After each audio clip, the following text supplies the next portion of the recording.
Here's a secret here. Here's what it's you. We got dog treats. Get you some cellar ones if you cannot find. Tastes like a cracker. It ain't too bad. Look, we got the Wire himself out here. I should have named him the Wire. Wire this motherfucker is. So, my energy is normally pretty calm and chill. I be wanting to hold the nigga up here because he don't be acting right all the time. But for the most part, he's doing a lot better. He definitely a listen. Ego. Recall's really shit. I ain't really work on it. My idea of working recall is making sure my dog stays within 5 feet when I'm out there in public, to be clear. So I take him in fields, parks, different places. And then we got to tighten everything up now because, like Stan said, we know he'll bite. Yeah, so that's the easy part. Exactly. This nigga's ready to chew on anything. That being said, man, go ahead and give me instructions. All right. So, recalling is your recall is more of a casual kind of come on your own time. But he needs to know, hey, get your butt over here and come and sit. So we showed you the front, right? Yeah. Yeah. So show me, and then we'll go from there. Get off of me. But I love you, Daddy. Come on.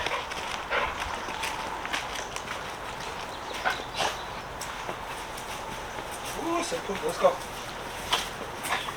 And mind you, people, I be pretending like the dog don't do no work, but he always at work. Here you go.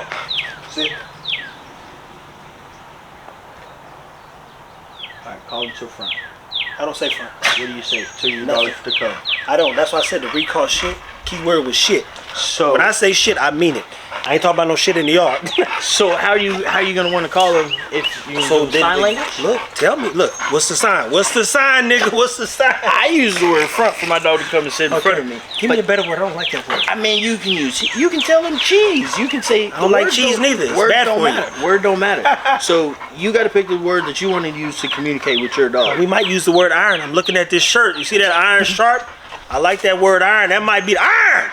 Right. So you'll go iron. Sit. Good. Then you'll go iron. You got something in your ear, dude? There's something in his ear. That's weird. Like, you need to get your ears clean. You gotta clean your ears up. So again, we'll go iron. Good. And you just want to show him that he does this action when he hears that tone. So he's not paying attention, so I'm not gonna try because it just devalues. And I don't have a squeaker ball on me. Here you go. Iron. Good boy. Free. That's a good boy. It's a good boys. So recall is just a secure position where he needs to go. And again, you can use whatever words you want, but you want it to be consistent because again, when you use it, he needs to know exactly what's expected, and we can't expect him to read our minds. Yeah. Eventually they will, but you have to work with him and spend time doing that, and then you can get to the point where your stepping back is just going to be the same as the iron command. Yeah. I like iron, people. You see that Ironsharp K9, you might want to say iron. That means your dog is sharp as shit. That being said, there must be something in his ear. You know what's so funny? We watch everything our dogs do, and then you then start worrying, right? Now, I like that. Here you go. Iron. Free. See, he almost went down. He used to that down. He used to that down, but so recall. The best way to start is picking a word, making sure they come back and sit every time, right? And they're coming back and sitting to just the word, not because you're calling them and then telling them to sit. So iron should mean if he's over there, show him the camera. We started moving back. So when I tell him iron, I'm not even gonna have to say, because this is the complete action.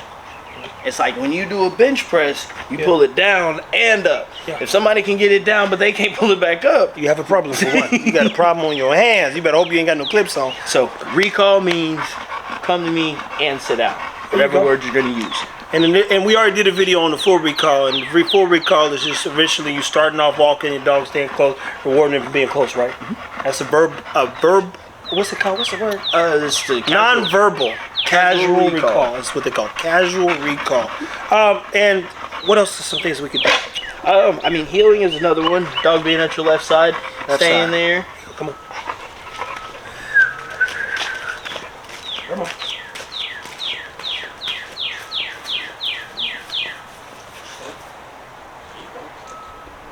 Good.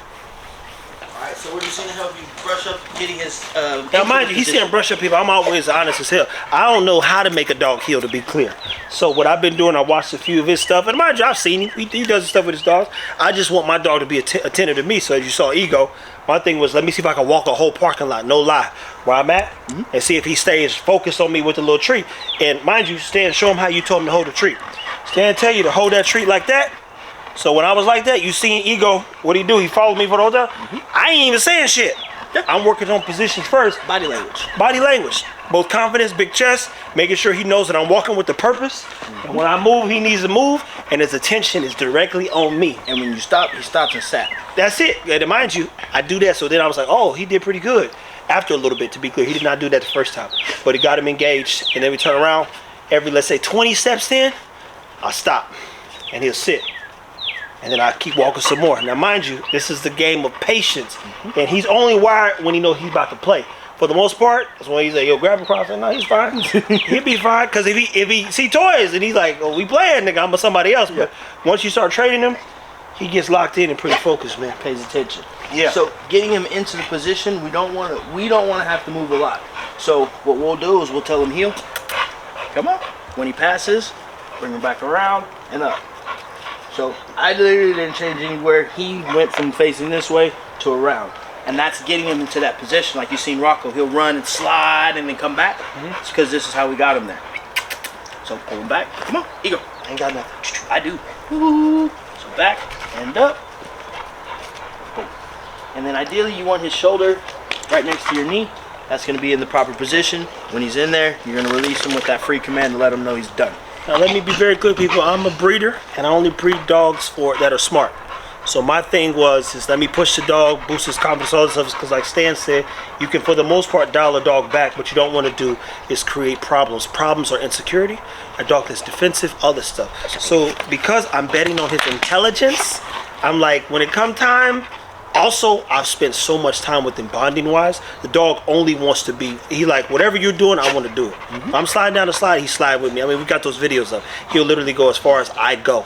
He's not afraid of anything. That being said, it's my job to continue to bond through communication now. That's how I look at it. So let's talk. Yeah. Now it's like when I say iron, when I say, that's going to be the word to be clear, people. You should use it too. But when I say iron, he going to come to the front and sit down. When I say heel, eventually he will get into the heel position. I like the word with me. Is there another word we could use for that? Because with me is like when they just like walking with you, right? Yeah, so the heel's going to be more of a like competition. They need to be prancing, looking up at you in more of a formal. The walk with me, be with me is just kind of like be in my vicinity. If we're moving, move with me. You don't have to be as sharp. You don't have to prance. You just have to be with me. So that's the kind of stuff I use whenever we're out in public because I don't want my dog just staring up at me because if somebody comes up and they want to do harm or somebody's hiding in a bush around the corner or around the car, I want my dog to be able to be paying attention to those things. So that's where that be with me command is. And he already kind of has that one as already. With the healing, you're just going to make that sharper because he will walk with you like you did that in the parking lot. So he knows to be with me. You just got to call it whatever you're going to call it. With me, I might say that. And I like the tuck word too. Yeah. So show them the trick. I don't know how to do this one. Let's see. I gotta learn this one. Let's see how you do it first, and then. Ego, come here. I don't know if you take it to your legs like Iverson or something. It's a crossover. Just like that. Just like that. So, look, See, I wouldn't even know where to begin. Okay. I slip out, bust my ass. All right, so I put treats in both hands. Okay. And we kind of lure him. I bring my dog to the right side because heel's going to be to the left. Okay. So I'll tell him, Ego. I ain't got nothing. You know, with these treats, what do you got? There's No, treats. he likes treats. I know, these is just probably ain't a high value enough. This should be good. Oh, there we go. So again, that lure is going to be in handy, especially with this one here. So I'm getting him here. We'll bring him back. I'll tell him tuck, and we'll bring him through. Come on. Good boy. When he sits, There we go. he gets the reward. So There we go. That's gonna be the next one. You see what the you pull him back with the one. I got one treat here. Back, through. Come on. Good boy. And up. And like I'll even hold him. If he's trying to get out, He can't get out. I'm holding him here. So now you're learning that this is where you get that reward. And if he doesn't sit, he don't get it. Sit. Little boy, good job. And then when you go to walk, same concept. You can have that. That's sick. That's sick, people. That's next. Then you go heel. See what I'm saying? Boy. I'm telling you. Come on, come on. Get there, get there, get there. Good job, boy. I said I bet on the dog's intelligence, people. Atta boy. And then you bet on Stan's training. That's it. Free! That's Boy. it. That's it. I'm betting on this training, this education. But that luring, man, is going to be your best friend. I love the lure. First thing you should do with your dog is develop a good lure. Before you teach any commands, before anything, develop that dog wanting to follow you. And you can do anything you want if they want to follow you. So. And that's, again, I love even seeing him be able to focus, but still look for me and say, hey, yo, is this good? Or, yeah, you know. That's what you want. I mean, Yeah. that's how Rocco is. People be giving him commands. He look back. I'm I like, don't know you. No, don't do that. Don't do that. yeah, that's my point. And I mean, like I said, this is my motherfucking dog all day, every day. And he's a good dog. He's a good dog. He's a little wired at times, but he's actually pretty chill when he's not like playing too rough. And he just got to work, and he's okay. So that being said, people, you saw progressive. Go ahead. So you do want to use the level of intensity that he does have to your advantage. What you need? Ball. Does he like this? So same concept. We can get him, bring him in, through when he sits. Hey, finish it. Ball something else, but you got to work Sit. again. Good boy. Good boy. Free. And reward it with the ball. So he starts understanding that he's like going, the ball that oh, I don't like the ball. He chased it. But you see the concept. Once he's in that position, we use the lure to get him there. And then the big reward is going to be that ball or even the bite pillow or tug. Yeah. All those things work as well. Yeah. And those are the things I've been using too, because he's highly motivated at times to do various things. So I appreciate that as always, man. Again, energy's everything. Your dog will feed off of your confidence or your insecurities. And ego, I'm not nervous per se with him working with Stan. I'm not nervous when Stan's telling me what to do. I literally either know what to do or I don't know what to do. But I am sure about how smart this dog is. So I'm betting on that. And then I'm betting on the practice. And like I said, when the cameras ain't around, I walk a whole goddamn parking lot. I'm talking a long one, like, oh, let's see how far this dog can go. Oh, shit, he's still with me. And then, okay, let me stop 10 seconds. He did exactly what without nobody knowing what was about to happen. But it's like, he still got it. Normally, I probably train him 3 hard days a week, realistically. 2 bare minimum, where it's just me and him. We go outside, and every other day we kind of play and make sure he stays conditioned. But for the most part, it's just practice habits. And then when you see him come out, you go, man, he's still doing what I needed him to do. And you just build on that. Exactly. Take care of your dogs, people. Got questions as always, like, subscribe, share. We'll be cutting clips out of this. Feel free to go to Ironsharp K9 on YouTube /Ironsharp K9 or Fit Bully TV to see and learn more. Stay tuned.